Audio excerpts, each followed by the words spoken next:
Advogado explica a cassação do agora ex-deputado Lebrão, após decisão do STF sobre as chamadas sobras eleitorais. Entenda na reportagem. A nova decisão do Supremo Tribunal Federal diz respeito às sobras eleitorais. Estas sobras são o resultado do quociente eleitoral considerado na última fase de apuração das eleições. Essa decisão do STF diz respeito à questão das sobras eleitorais. Sobras eleitorais é um processo complexo de explicação, mas o STF ele basicamente disse que a última fase do processo de sobras eleitorais estava fora da Constituição. Por quê? Na primeira fase ele disse que está ok. Qual que é a primeira fase? Número de votos válidos dividido pelas cadeiras em disputa, chega-se ao resultado do quociente partidário, e aquele partido que conseguiu o quociente partidário e o mais votado tiver pelo menos 10% desse quociente partidário, tem direito à vaga. Isso aí, ok. A segunda fase, de que o partido, para poder ter direito à vaga, ele tem que ter no mínimo 80% do quociente partidário e o candidato ter no mínimo 20% desse quociente partidário. Também o STF disse que está ok.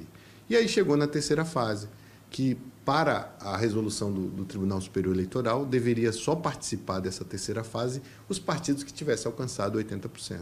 Foi aí que o STF disse que não.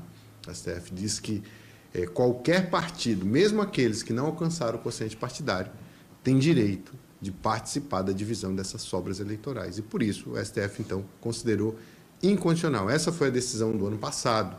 E aí vem o desdobramento a partir da decisão de ontem. O Supremo Tribunal Federal concluiu o julgamento da ADIM 7263, proposta pelo Podemos, na qual atuei como advogado, corrigindo grave distorção na distribuição das cadeiras da Câmara dos Deputados. A ação tratava das chamadas sobras das sobras. Até então, o Tribunal Superior Eleitoral havia imposto uma regra que impedia alguns partidos de participar da última fase de distribuição das vagas no sistema proporcional. O STF reconheceu que essa restrição violava a Constituição e garantiu que todas as legendas tivessem o direito de disputar essa etapa. Esse resultado fortalece a democracia e a representatividade no Congresso. A tese em que a resolução foi baseada é de autoria dos partidos PSB e Podemos. Segundo os partidos, a resolução do TSE era inconstitucional, tornando dessa forma os resultados da terceira fase das eleições para deputado estadual de 2022 irregulares. Com a decisão, 7 deputados federais irão ter o mandado cassado, incluindo o deputado Lebrão de Rondônia. E de fato, ontem à tarde,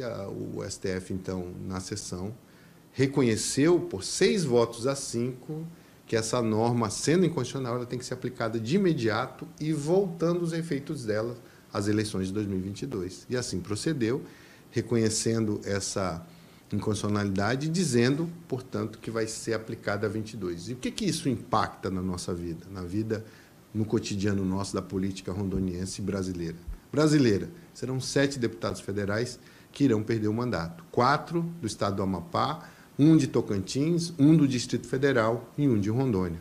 Rondônia, deputado do União Brasil, Lebrão.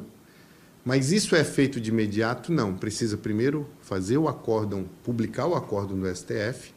Depois da publicação é feita a comunicação à Câmara dos Deputados, que vai abrir, na forma do artigo 55, um procedimento onde o deputado vai ter o direito à ampla defesa, para que ele seja ouvido para dizer quais as circunstâncias.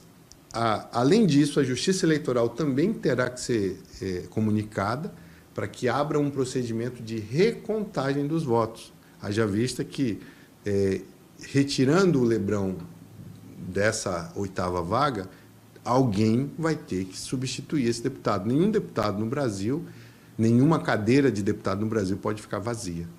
E aí é que poderá entrar, de acordo com a recontagem que será feita, o Rafael Ofera, lá de Ariquemes, que tem mais voto, que é do partido Podemos, mas que naquele momento o Podemos não alcançou o quociente partidário. Vale lembrar que já em 2024, a Corte do STF já havia declarado inconstitucional a mudança na regra das sobras que havia sido aprovada pelo Congresso no ano de 2021 e foi aplicada nas eleições de 2022.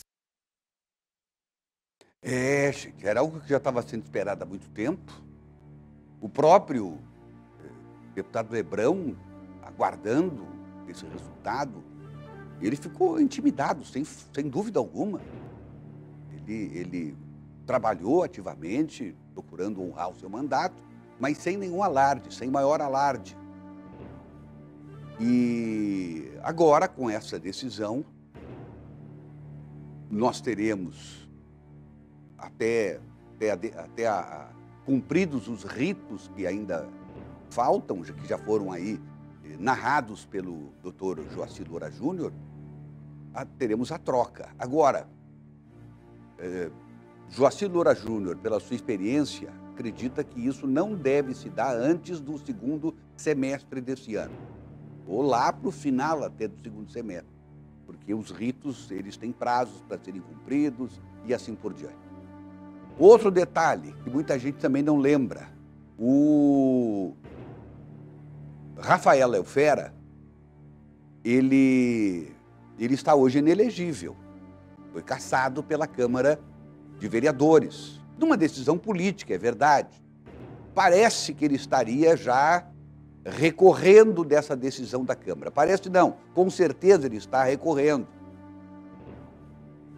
E aí tem uma outra questão que ainda também pode ser observada, porque o que tem que se saber é o seguinte, na época da eleição, ele estava elegível, só que ele não foi diplomado, porque o partido dele não alcançou o quociente. Então, para diplomá-lo hoje, como será feito se ele está inelegível? Enfim, são questões jurídicas que ainda não estão muito claras. Tudo isso foi discutido hoje na Rádio Parecis, no Papo de Redação com os Dinossauros, em que o Dr. Joacy participou. E ele levantou todas essas questões, embora ele ainda acredite que o Fera ainda deverá realmente acabar assumindo. Mas vamos esperar os próximos acontecimentos.